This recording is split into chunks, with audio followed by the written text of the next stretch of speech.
Good morning, good morning, and welcome to this Friday morning Strictly Business Talk Show. My name is Rich Wallace, and I'll be your host for today. And I am so glad that you had a minute to come out on this early Friday morning with an overcast here in the Los Angeles market to be able to understand what you need to do about Strictly Business, about what your business is. And if you remember from earlier this week, yesterday and the day before, our word for the week was to be able to be creative. The word was creativity, and to be able to think outside of the box. That's what we've been talking about, is the creativity that you can put in your business to make you stand out from the other businesses around them. Doesn't make you better, but what we've been talking about is standing out to be identified as someone that is really focused on their business. We've been talking about time management, time spent, adding your list, your A list, your B list, your C list, and getting those things together.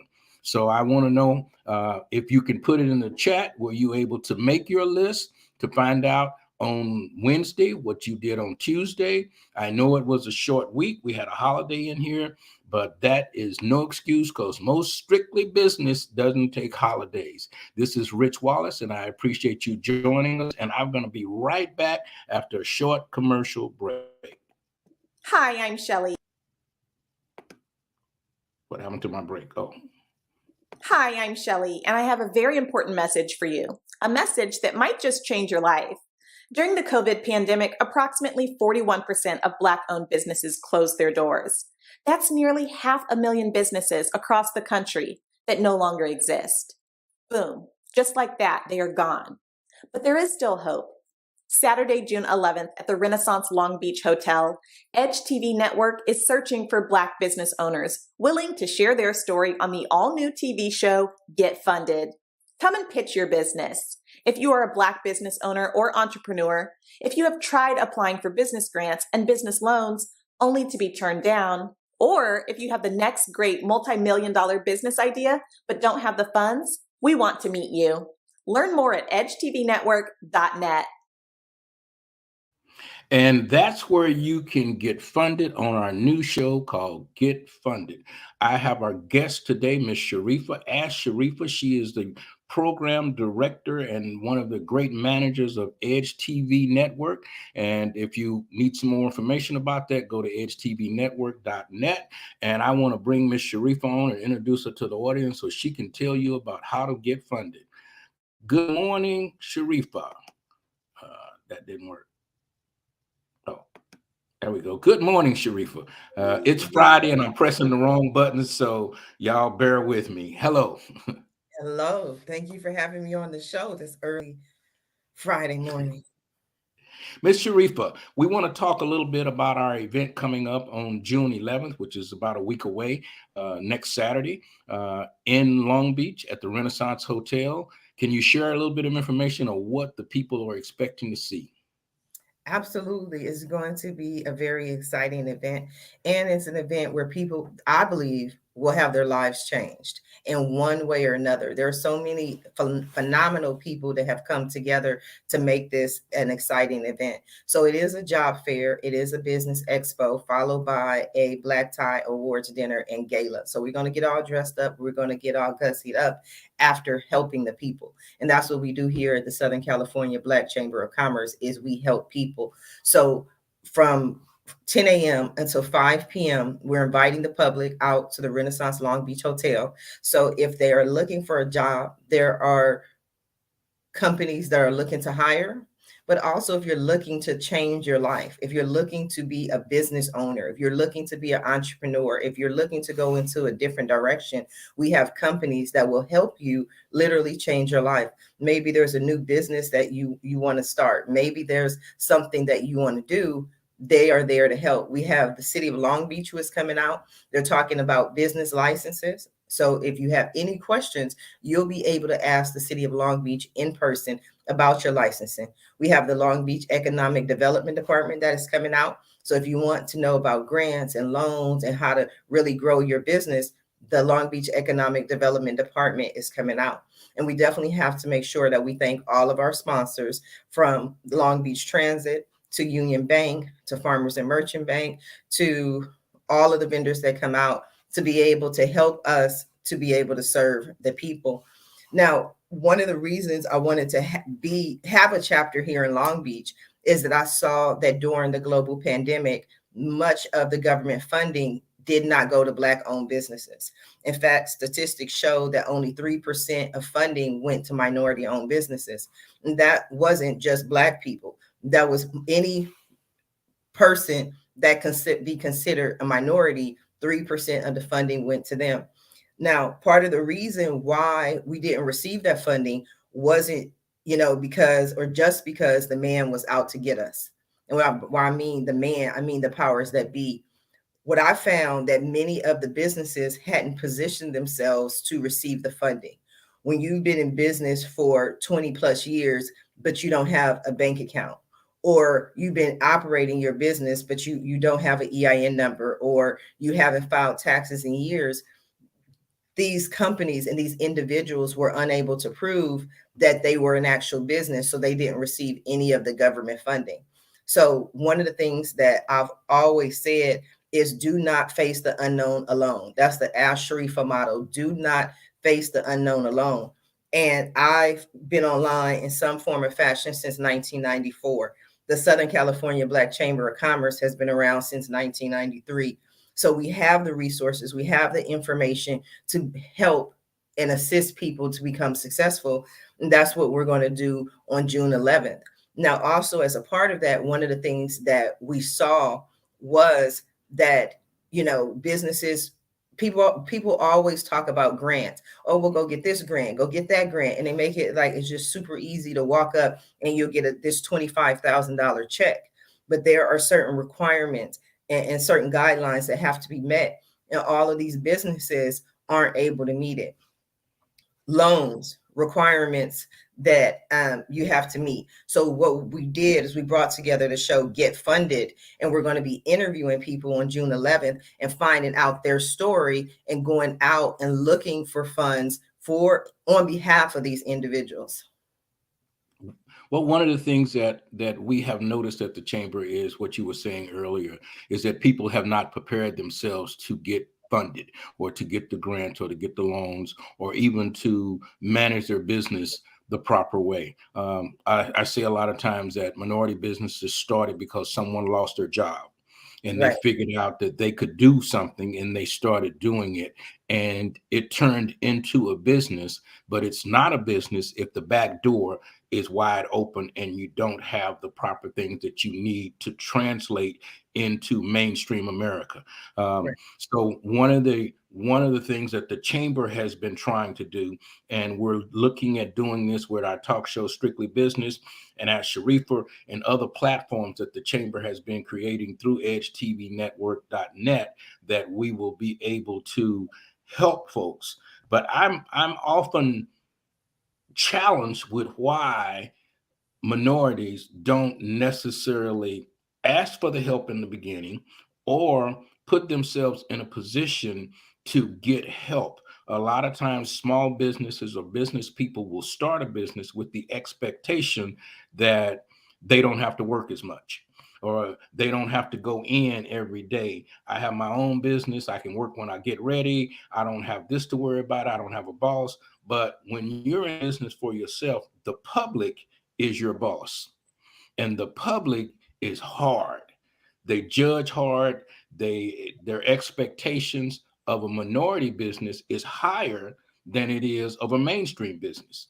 So what is it in Long Beach? How does a business in Long Beach operate for so many years without a business license? Is there a fine or a fee, or is there just lack of research that small businesses do because they're too busy doing business?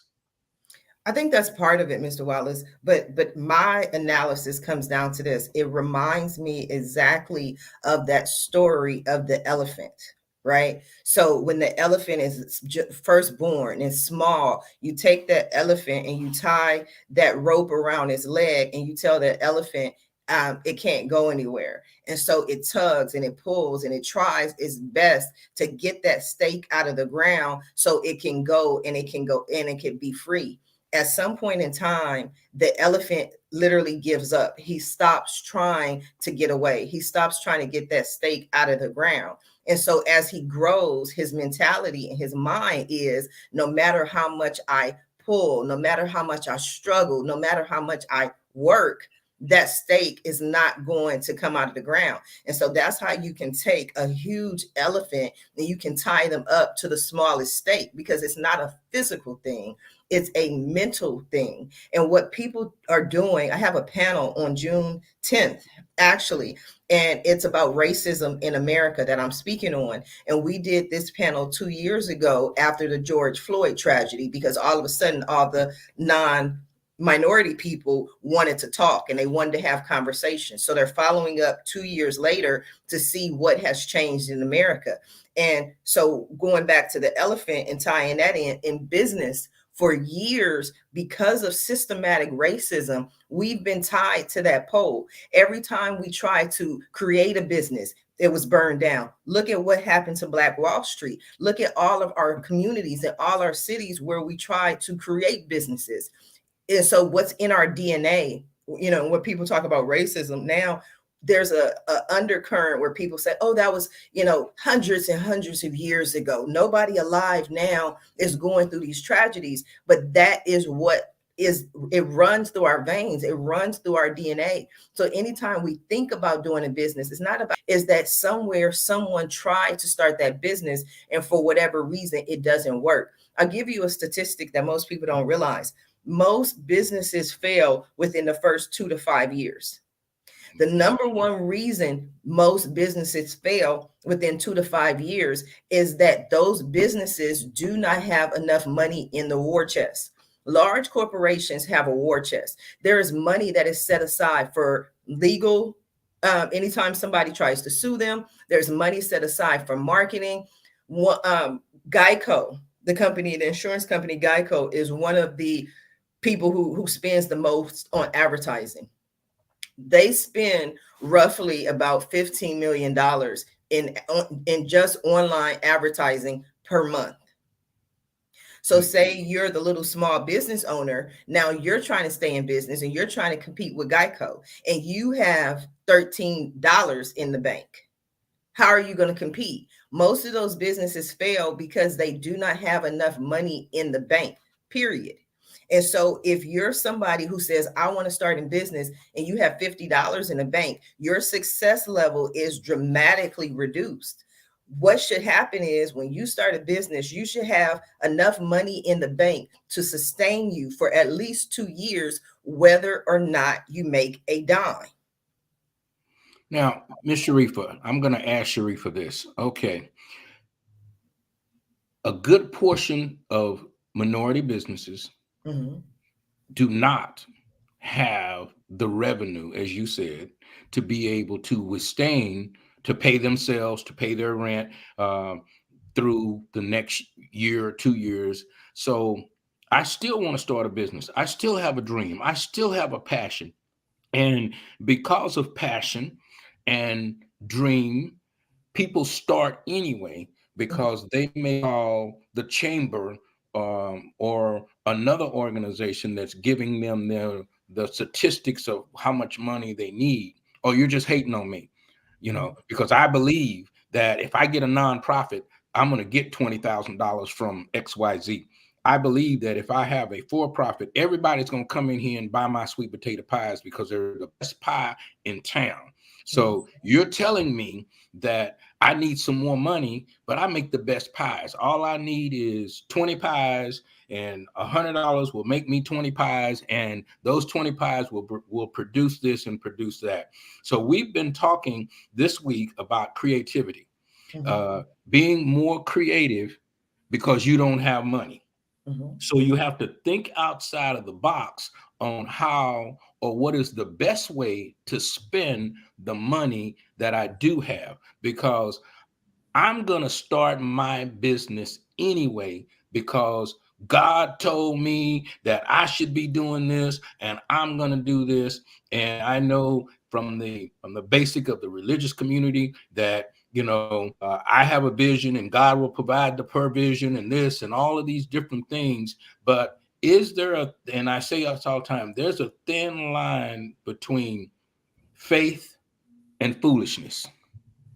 So when a small business comes to me with this great vision and no provision, you ask them, how are you going to pay your rent? You get to the basic part of how you're going to survive.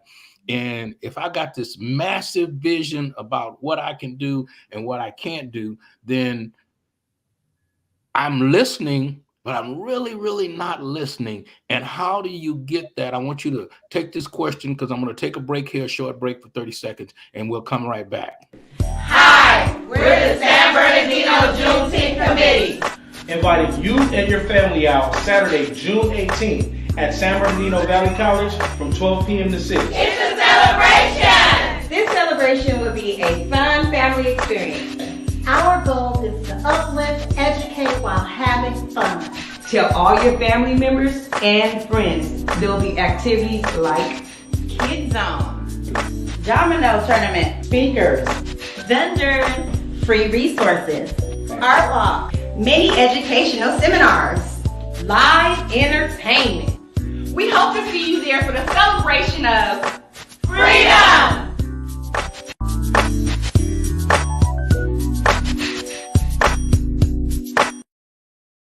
Now, Ms. Sharifa, I posed a question before you, and we just talked about freedom. Juneteenth is coming up. It's a celebration of it's a brand new legal holiday, second year in action. Starting a small business, this is probably the best time that people are saying, but the government and the American situation saying the economy is bad. Gas is over $6 a gallon where we shop here in the Los Angeles, Long Beach, Southern California area. Some area I saw a sign the other day. I was in North Hollywood. It said $8.10. That scared me. I got the heck out of North Hollywood real quick. $8.10 a gallon. Spooky. So I've got the vision. I'm a hard worker, and I know I can do it. And I'm asking Sharifa, but I got no money. And you're telling me that I can't do it if I don't have any money? Is that what you're saying? That's what I like this interview. I always love this show and speaking with you and sitting down with you, because that's why people ask Sharifa, because I can only tell you my truth. And that is my truth, is that it takes money to operate a business. But when you take into account everything that you were saying about faith, right? There's one question. When you look at scripture, all the prophets of God all asked one question. And that question was, when, Lord? When? Right? Why is it when? Why is it not where? Why is it not what? Why? Because the vision is something that you see. The definition of a vision is something that has not yet manifested. So the how you get there is up to God, but you have the vision. God has given you a vision. One of the things that I've learned about entrepreneurs is that entrepreneurs have a calling. A calling is different from, oh, let me just go get a job. A calling is something where, and I've watched them 100% of the time, they all tell me the same story in some form of fashion, where they went out to do one thing and they said, oh, forget it, it's not going to work. They go get a job or they go do this. But they, for some reason, they keep coming back to that one thing that they were called to do. And so it is something that they are meant to do, but that vision can happen 12 years from now. That's why there's no such thing as an overnight success. Most people who are successful, you will see there's at least a 25-year period in which they wandered through the desert. And so what most people, when they say, oh, well, I don't have any money, but I got a vision and I want to be successful, they believe that God gave them that vision to happen on June 3rd, 2022. No, that may be the date when you're given the vision, but that vision may not be realized for 20, 30 years. It could be realized in 5 months. A lot of things depend on how you operate your business and how you start your business. So the other answer to that question is one quote or one phrase that my mom always uses and that I live by in my life. My mom always says, Pray to God, but tie your camel. Right? Pray to God, but tie your camel. Which, if people don't understand that, it means, yes, you have a vision. God gives you a vision. God wants you to be happy, live this wonderful life. But that doesn't mean that you don't have to do the things necessary to make sure your life is the best life that it can be. So what I always tell people, and people have heard it, and sometimes it hurts people's feelings, but I literally tell them, don't quit your day job, right? So if you have a vision, then what I would do is go out and get 5 different jobs, right? But now you have the money to be able to sustain your business. You have to be able to get that money from somewhere. And usually 9.5 times out of 10 is not going to come from the profits from the business. So if you have a retirement plan, if you have an IRA, if you have a day job, if you have some other income, if you have a spouse, if you have a parent, that's one of the things that I talk about as far as the difference in businesses, as far as how minorities do business and other people do business. You can just take an example of one of the most loved and hated people on this earth, Donald Trump. Where did Donald Trump get his initial money from? Yeah. His dad, right? Yeah, right. Got it from his dad. But can we go to our dad and say, Dad, I want to start this business. Can I get $5 million? Dad doesn't have $5 million. So again, the problem is systematic. It's generational. Those generations took away the wealth that we don't have. So we can't go to anyone and say, oh, Uncle Wallace, I really want to live my dream. Can you not give me the money, but can you invest $50,000? And based on your investment, I'm going to give you a return based on this percentage, but it could be 5 to 10 years from now. And because Uncle Wallace, that $50,000 is lunch money for him, he going to say, sure, niece Sharifa, let me go ahead and help you out. That's what we need. We need people who have the resources to reach back and help us, because business is one of the most difficult. Entrepreneurship is one of the most difficult things a person can do. That's why it's a calling. I have given up on consulting, talk show host, business 8 billion times. I might give it up today. I don't know. But tomorrow I'm going to be like, this is what I got to do. Does that make sense? That makes sense, because I say all the time, the only bad day was yesterday. Yes. So as we move forward now and we talk about getting money from family, I owned 7 restaurants at one time. Mm-hmm. I didn't have any outside investment. I didn't have any loans from any banks or any of that. I took $20,000 of my own money that I put aside and jumped into a failing franchise, Mm-hmm. believing that I could build it up because I got all this kitchen experience. I was raised in the kitchen. I know food. We had some soul food restaurants when I was coming up. So I knew I could turn it around. And for a few years I did. Mm-hmm. But as the economy and life and internet and other things came along, I could not withstand the change. So a lot of small businesses that believe they have what they have because of the way life is structured today. You and I, you're in Long Beach, I'm in Manhattan Beach, and I had a guest the other day in New York and one in DC, and we have people that reach out and touch now. But because these people can get to me, can I get to them? And how can I convince my family, because you know how Black families are. I think Hispanic families are pretty close. They're a little bit close knitted with each other. They will work together. But how am I going to convince my niece, Sharifa, that's got several $100,000, that's making $200,000 a year, to give me 10? I have a friend of mine that was invested into not the stock, but they had a 401k. And I think 20 years ago when the market dropped, because I had asked this person about $25,000, $30,000, they lost $80,000 in the market. Mm-hmm. And they just got up and went to work the next day. It was, oh, I lost 80 grand, and went up to and didn't look back.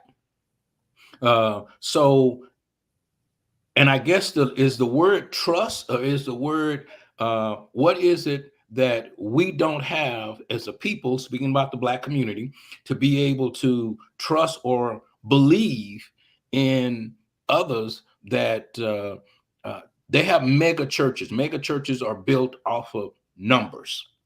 The number of people coming in, the number of people tithing, the number of people giving offerings. The best preachers in the world are preaching to 20 people. Mm-hmm. You know, some of the other great preachers in the world that finally got where they got. I know T.D. Jakes personally, and I knew him before he became a mega preacher. But I knew him when he was preaching to 10, 15 people.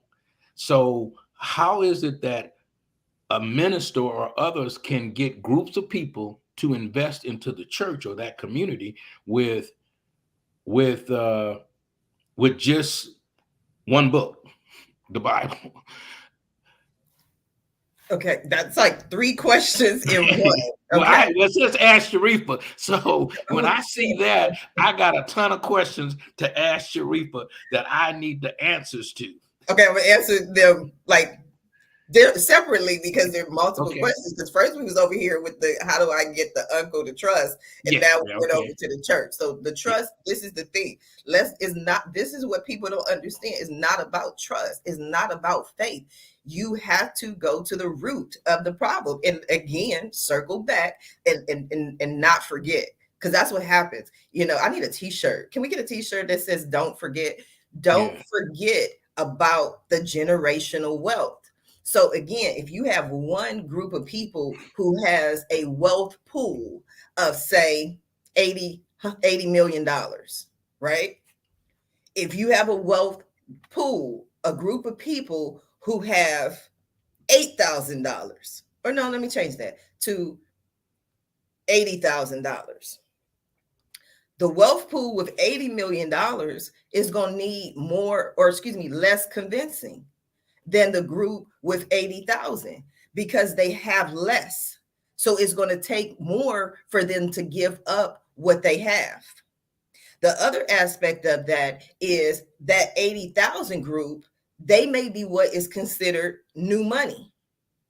New money is going to invest at a lower rate than old money, because with old money, this is what we do. They've created companies for their lineage that the grandkids didn't even have to think about. When they got to a certain age, there was a business there for them to run. That's just what they did. You went into the family's business. If they didn't have to go out and get the investing. So now when you have this 80,000 group, this is not what they've done. This is not what they know about. They don't know all these different things. And because it's new money to them, their focus is not on creating generational wealth. It's on maintaining the lifestyle that they feel that they have created by themselves. Because again, nobody gave them the $80,000. Nobody went in and they just did whatever they had to do to get there. So there's a certain aspect of, well, I got mine, you better get yours, right? So it's not about trust or faith. It's about having the generational wealth to be able to give to these businesses. The other aspect of the trust and faith is you have to look at a person's history.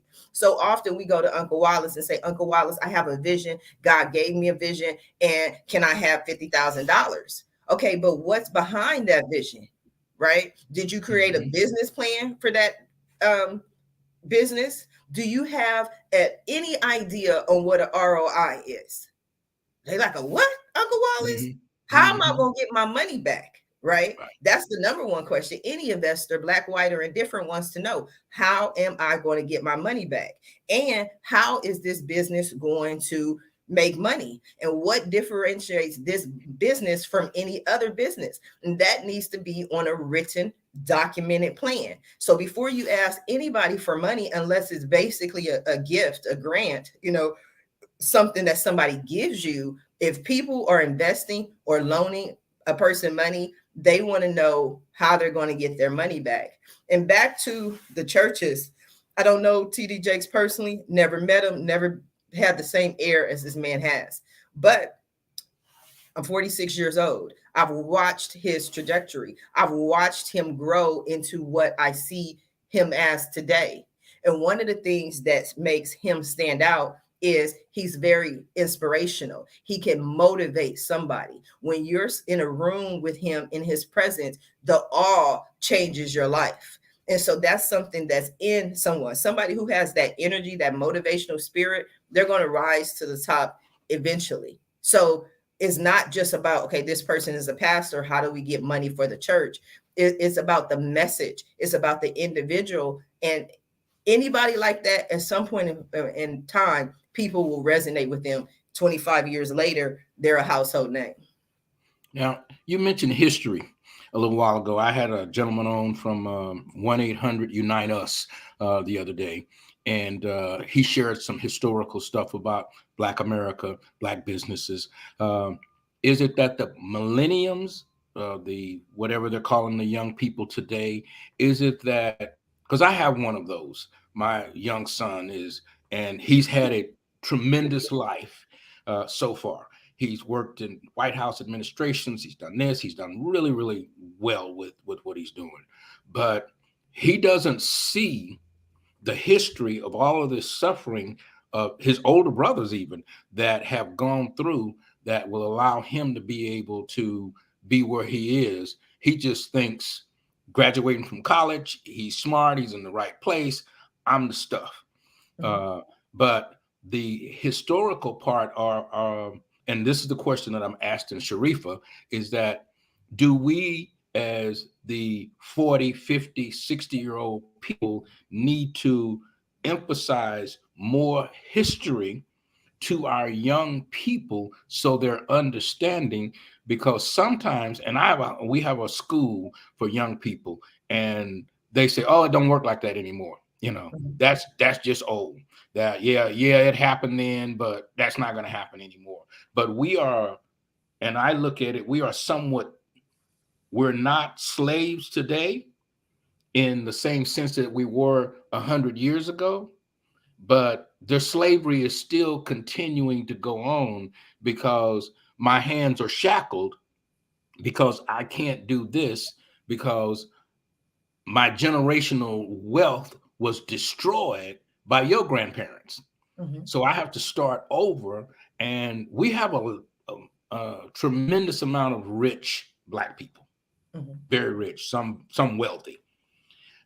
And they give back to the Red Cross and this foundation. So I don't beat up on rich people that try to make group donations to get tax breaks.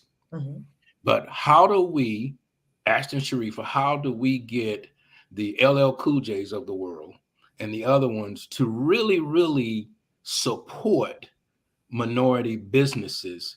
Is it through our new show called Get Funded that we can approach people with funding? How, because we're going to have a massive amount of people that's going to come out on June 11th with a story and ready to get funded. So, and we're telling them that we are going to work hard at getting you funded. Are we, is the chamber and other groups reaching the financial independence of our nationalities to give back locally? Or are we going to continue to let the Magic Johnson Bill Gators and put his name on them, and we go spend $45 to go watch a movie that, how do we do that? I know I was beating up on Magic Johnson one time because he was telling us to go to San Manuel Casino in his commercials and go to Rent-A-Center and rent furniture. And I'm like, that's the highest place in the world. Why would he be doing these type of commercials? Because a lot of minority Black people are following him. They say, oh, Magic Johnson, is great. He came from this, he came from that. He's very rich now. I'm going to listen to him. But his commercials say, go to San Manuel. His commercials say, go to Rent-A-Center. All of these two things that I can remember on his commercials were detrimental to Black people, gambling and renting furniture for 2 years and then not having it paid for. How do we, the question to ask Sharifa, because I just rambling on, is what do we do to get the financial people that have funds that are publicly, I'm rich, to reach in to create a small business conglomerates? Well, This is my view. Because again, that was about 8 questions in one. We started with the sun, and then we went to. We started with history because I wanted to find Right. out should we be. Here's the first question: should we be still pounding or relating to the history of Black America? Should we still be talking about Black Wall Street? Yes, absolutely, absolutely. And I always tell people this is my thing. I will be as adamant and aggressive in fighting for my people and generational wealth until the day, whatever day that is, and whatever year that is, until we are at the very least. They want Ask Sharifa to shut up until the day, at the very least, we have achieved equality. That's what people don't understand about the Constitution when the slaves were free. If you read it, it was based on equality, giving us equality. We have never, African-American people, Black people in America, at no point in time, at no date in time, you cannot talk about history. Show me a day in history where we have achieved equality. We don't have equality. We don't have anywhere near equality. If you go to any list that matters, from home ownership to business ownership to the generate wealth, how much wealth we have, we are on the bottom. So we have to be able to get to at least equality.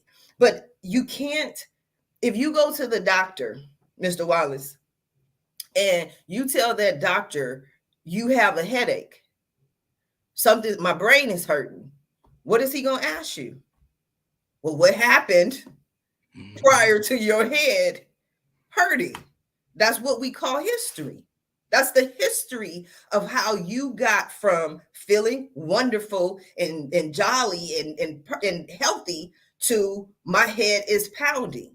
Something happens. Science tells you that a person, energy rather, will stay on the same course. It will maintain its same course. It will go the same direction unless what? Something else comes in to change its trajectory. Something happens, right? So same example with your doctors. What happened? What happened to destroy our people? And you can't tell somebody to go on and to forget about it. And that happened hundreds of years ago. Because I used the example in the panel that I did 2 years ago about George Floyd. Is my example is this. That's just like, because I heard people saying it. It was white people who were saying it, that there was a movement of, oh, get over it. People just need to get over it. That's not happening anymore. It's not. It may not be happening anymore. Although there are some places where you go, you're like, wait a minute, am I on a plantation? Like, what? Oh, is this America? Been there, yeah. But I use the example. That's just like you, or not you, but some other race coming to my house. This or some other person. Take race out of the equation. Coming to my house and destroying and killing and torturing every individual in my house, robbing me of everything that I have, and then waiting a couple of years and coming back and saying, you know what? I think we should just forgive. We should just forget. It's over, it's done. That's the past. So that means that there are no consequences and repercussions to that action, right? So people talk a lot about reparations, but to me, because they can't figure out how to do reparations, but there's a word to me, and this is just Sharifa Hardy, that's more powerful than reparations. And to me, that word is restitution, right? So in America, when you go to any criminal court, and that's what this was a criminal act that America did against Black people. So if you commit any criminal act, there is some restitution. And even when somebody provides a criminal act and that person is no longer on this earth to receive the restitution, and you see it on the news all the time. People see it and they don't understand what they say it. The news reporter will tell you restitution has been paid to the families of the victims. Mm-hmm. Where's the restitution for the families of these victims? Okay, now, I don't believe that the restitution is ever coming. I grew up in an environment where, well, I grew up in the time that Black people couldn't live except that they were living in one area. Mhm. So, but those areas on the south side of Chicago or the south side of anywhere in the United States were functioning well because the Black doctors, the lawyers, the Black judges had to live in those areas as well. Mhm. So when integration came in the 60s, I was around then, and the people that could move out, Mhm. left the ones behind. It's kind of like Katrina. The people that could get out during the Katrina storm got out, and the ones that could not get out are probably still there trying to figure it out. So now that all of this has happened, and this is where I believe our young people get stuck. All of this has happened. All of this happened. Black Wall Street, George Floyd, and even today, Oklahoma shooting this. All of these things are going on. What are we going to do as a people to not look at other people and say, well, they're not going to give me restitution, so I'm going to keep fighting the system? Or do we get into politics like some have? But what I noticed a lot of times in our community, the people that do step out, get into an area, and it's not just Black people. Even some of the great politicians, white folks, or whoever it is, have said they were going to do these things, and then once they're in office, they flip the script because money comes their way, payoff comes their way, other things come their way. So we, as a small group of people here at Strictly Business, I continually say, let's not count on that. Let's figure out a way to count on each other, because I can count on some family members that I have, some I can't. So, and it doesn't matter if, now families are mixed up. I got white cousins and, Hispanic cousins and all that kind of stuff. So now that I'm not looking for, as you said earlier, the man to come along and save the day. There's no Superman. There's no Spider-Man. All of that is make-believe. So what do we do? How do we sharpen our skills as a people to do what we need to do without restitution, without being paid for Black Wall Street, without saying, hey, we're at the Renaissance Hotel in Long Beach. Nice place. People have been very friendly to us. They're really, really good. But I would rather be in a Black-owned hotel. Mhm. So, and I know there's hotels for sale. I had a young lady on the other day from a franchise, and she was talking about some of the hotels and some other things that Black people could buy and invest in. How is it that my question, I'm rambling on to ask Sharifa, how can we pull it together without the man reaching his hand in and saying, okay, I'm going to help you and I'm going to help you? What do we do as a people and I know some groups have joined together and started little stock market groups and little groups of this. Do we continue? Because my young son is in his 30s, believes, oh, that ain't that way no more, and there are young people that he's associated with that is his same age that are struggling, that did not get the breaks that he was able to get. And it's either breaks, faith of God, or whatever it is that allows one person to move up and another person to be in the same household. We had a conversation last night at my youth bill meeting that how is it a family can raise 3 kids and one could do this and the other one, they had the same mother, same father, same this, same that, but one went this way and the other one went that way. How is it that we can pull ourselves together? How is it that we can pull ourselves together as a people? We're not counting on other people to make it work. Well, I believe that it's not a question of if we're going to receive the restitution or reparations. It's a question of when, right? But I'm pretty sure, Mr. Wallace, okay. That's just me. That's a personal belief. But I'm pretty sure that there's someone out there who walks this earth that may owe you $10, right? $10, $15. You'd have written that money off. You'd have forgotten about that money. Yeah. And you'd have went on with your life. And so that's what we have to do, is we can't sit and be stuck saying, oh, you owe me this, you owe me that. We're still going to get it. But in the meantime, what we have to do is take care of what we can control, what we have responsibility for. So if we want to be business owners, there is I say this all the time. I don't care who disagrees. There is no more time in history, no more beautiful of a time in history to be alive than right now. We are in an information age, right? When I was growing up, my mom, I asked my mom and my dad a question. My parents refused to answer my questions. They would tell me, go read the Encyclopedia Britannica.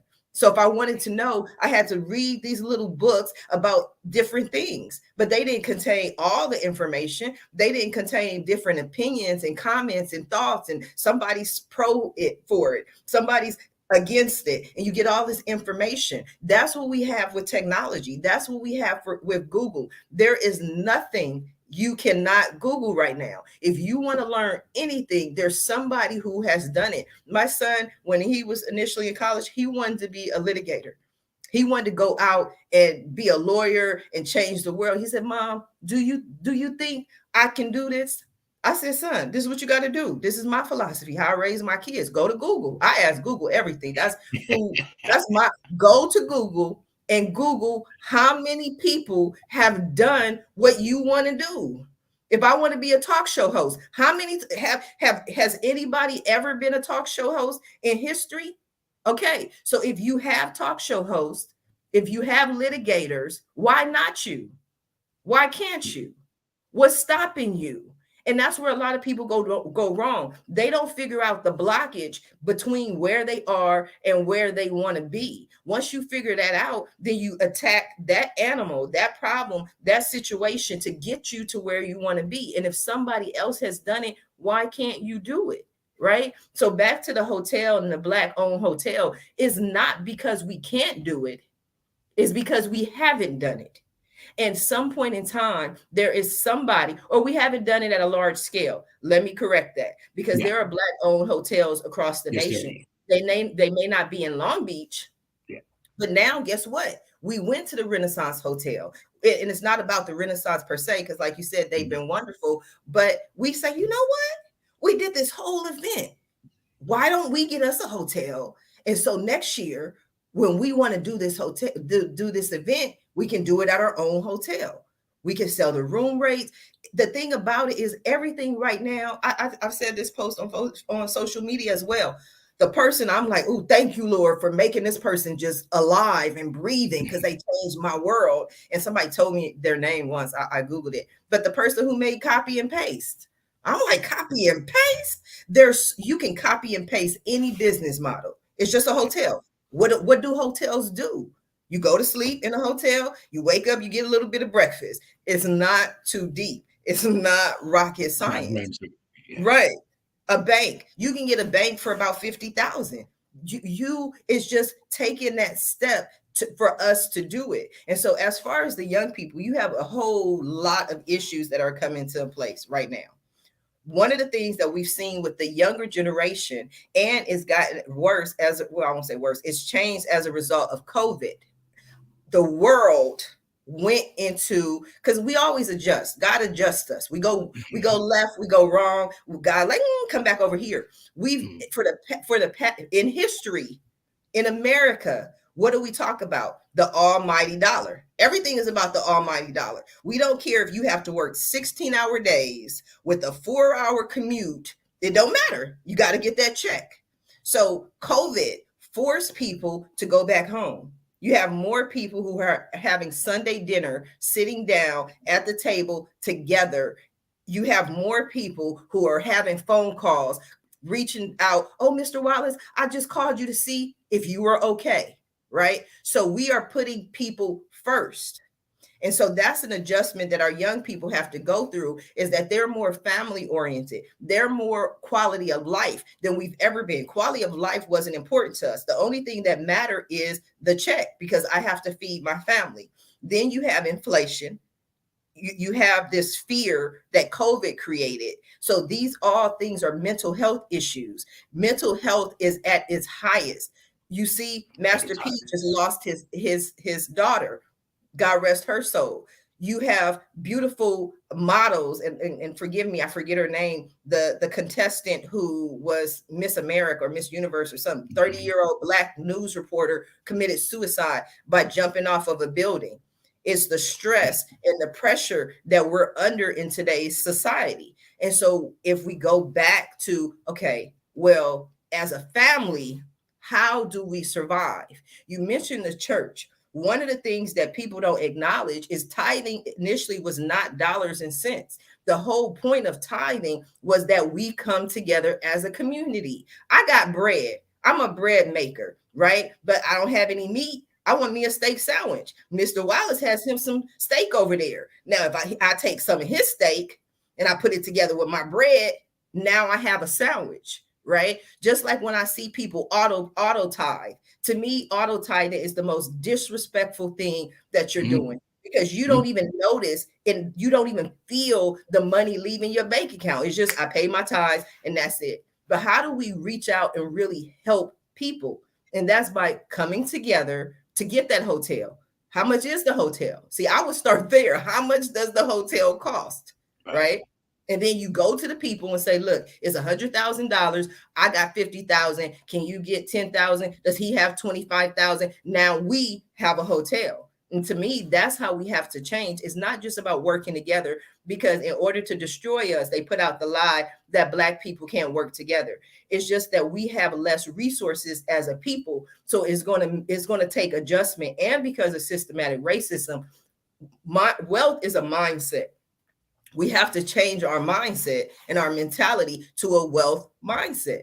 And once we do that, our lives, our people, we have more people like yourself talking to people and helping people. There's an African proverb that says, when an elder dies, a library burns down, right? So we got to get all this knowledge and give it to the young people. But also, Black or white, one of the things that history has shown is that everything is generational. So if you have one generation who is an immigrant or like a poor person, they may do everything in their power to be rich.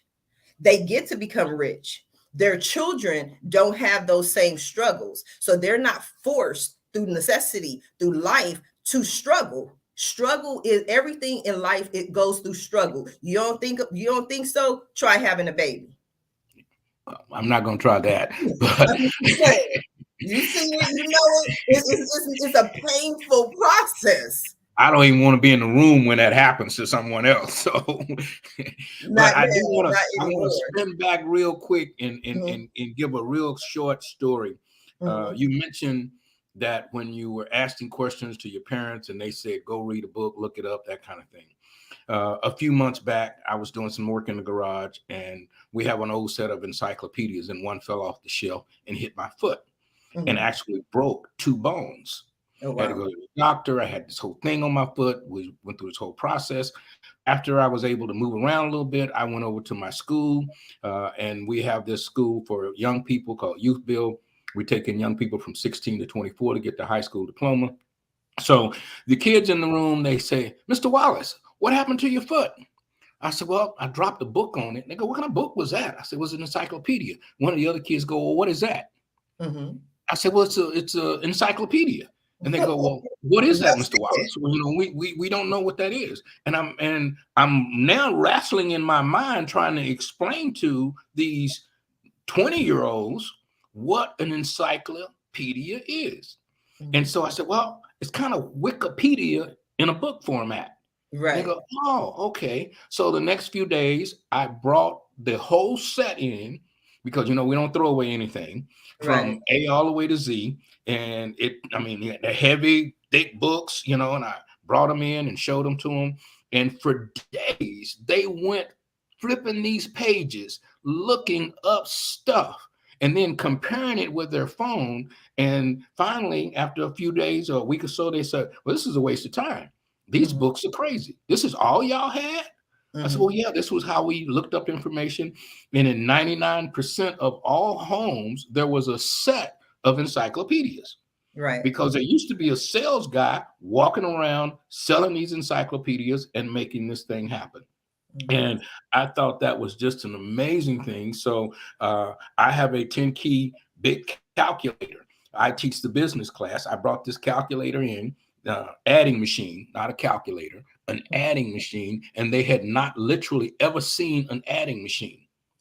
So teaching them how to use it, taking them all the way back to use an adding machine, they were just so confused. And then they wanted to do it on their phone. You know what? This is faster if I do it on my phone. So they're so used to the technology that they take it, and I want to say take it for granted, or take it for, because if the power goes out, if their battery dies, you might as well take them out back and dump them in a toilet or something, you know, because they don't know what to do when the battery goes bad. This is Strictly Business. I've enjoyed this talk with Ms. Sharifa this morning. We're going to take a short break, and we'll be right back with some words to say goodbye. Hi, I'm Shelly, and I have a very important message for you. A message that might just change your life. During the COVID pandemic, approximately 41% of Black-owned businesses closed their doors. That's nearly 500,000 businesses across the country that no longer exist. Boom. Just like that, they are gone. But there is still hope. Saturday, June 11th at the Renaissance Long Beach Hotel, Edge TV Network is searching for Black business owners willing to share their story on the all-new TV show, Get Funded. Come and pitch your business. If you are a Black business owner or entrepreneur, if you have tried applying for business grants and business loans only to be turned down, or if you have the next great multi-million-dollar business idea but don't have the funds, we want to meet you. Learn more at edgetvnetwork.net. I know that multi-million-dollar idea is somewhere in the brain of someone that is saying to themselves, if I just had some money. I talked to a caterer in Dallas the other day. She's, well, Mr. Wallace, I just need some money. And I asked her, if you had money, what would you do? So that has been my question to all small businesses that are short funded, that need to have some money. I said, make a list, create a budget. If I said I was going to give you $100,000, I want you to show me a budget of what you would do with that $100,000. And we may be able to go get it if you have a plan for it. And I think sometimes wanting funds and knowing that I got this great idea, but I need some money, until you put down on paper what you're going to do with that money, it's just, I go back to faith and foolishness. Faith means you wrote it down, you took a look at it, and you picked out the things that you really could do with a small amount of money, and put some names next to that of who you could go to and get those funds from. Ms. Sharifa, I'm going to give you the last word here, and I appreciate you getting up this Friday morning and coming out. I am working at a seminar right now today, and on June 11th, tell them again what might be happening. June 11th, we are making it happen at the Renaissance Long Beach Hotel. We're asking you to come out and support our event. Whether you need a job, looking for a job, offer a job, whether you have a business opportunity, want a business opportunity. One of the things that I always talk about is when we started the chapter here in Long Beach and I started speaking with the city and other individuals, they always ask the same question. Well, how many members do you have?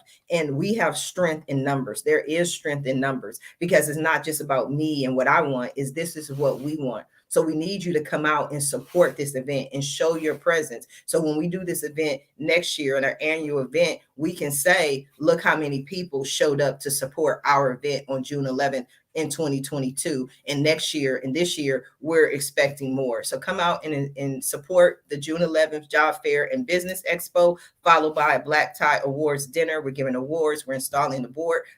Fabulous dinner at the Renaissance Long Beach Hotel. You can go ahead and purchase your tickets at blackchamberofcommerce.org. Come out and see us. Come out and see us on June 11th. Thank you for participating in Strictly Business this morning, and we will see you on Wednesday. And once again,